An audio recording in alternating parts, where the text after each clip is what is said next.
Hej alle sammen, jeg hedder Helle Gade, jeg er borgmester i Silkeborg Kommune, og jeg vil bare sige tak af hjertet til jer, fordi vi kan ikke undvære KSA eller Oasekirken i Silkeborg Kommune. Vi er hinandens forudsætninger i det samarbejde, vi har. Jeg er sikker på, at der er mange flere i Silkeborg Kommune, som vil have gavn og glæde af jeres arbejde i samarbejde med os.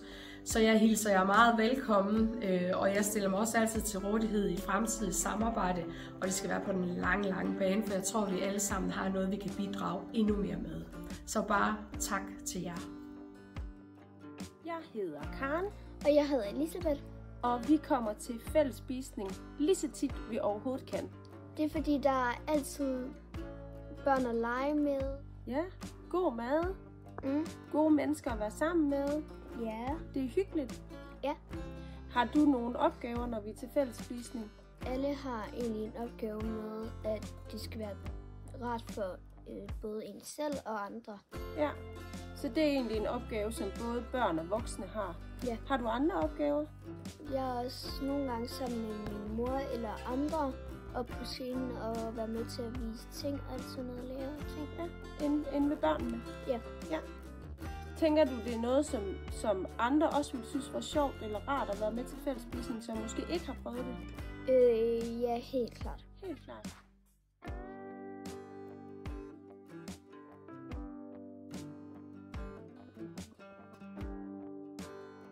Тому що ми тут зустрічаємось, українці, ми спілкуємось між собою, ділимося.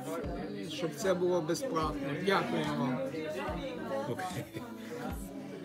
Тому, да, це дуже гарна ідея була зробити це кафе.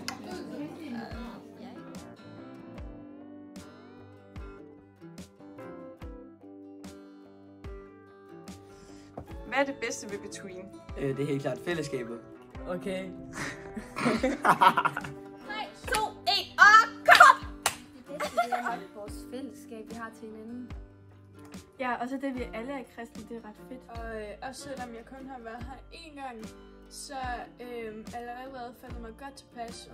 Jeg synes, Elias' andagter er rigtig gode, fordi at han er god til at formulere det, synes jeg, som man kan forstå det på en drengemåde.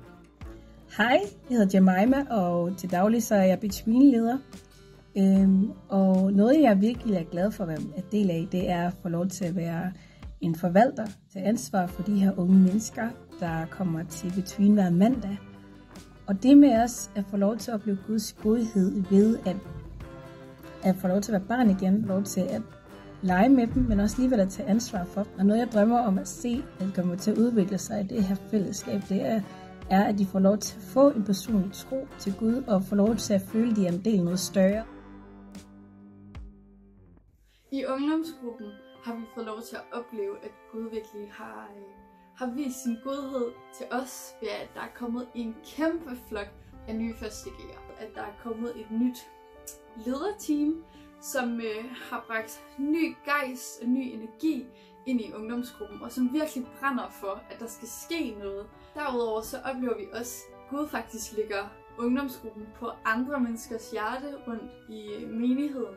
Specielt har det været virkelig fedt at mærke, at forbundsteamet har fået lagt på hjerte og stille sig til rådighed for ungdomsgruppen, så de kommer her i løbet af efteråret 3 gange. At alle de unge, der er i den her gruppe, må få lov til at opleve, at de får et personligt forhold til Gud.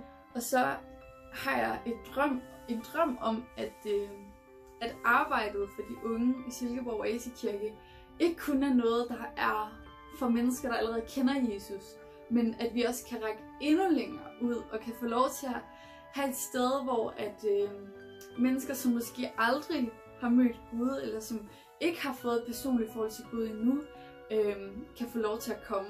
Men jeg oplever helt klart, at Gud arbejder lige nu i ungdomsgruppen, og det er virkelig skønt at mærke.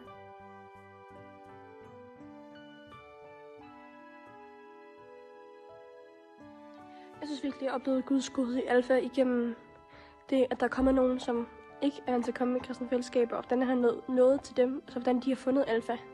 Så jeg er mega sej og mega vildt. Der jeg mærker Guds godhed allermest i Alfa-fællesskabet, er nok den åbenhed, der er.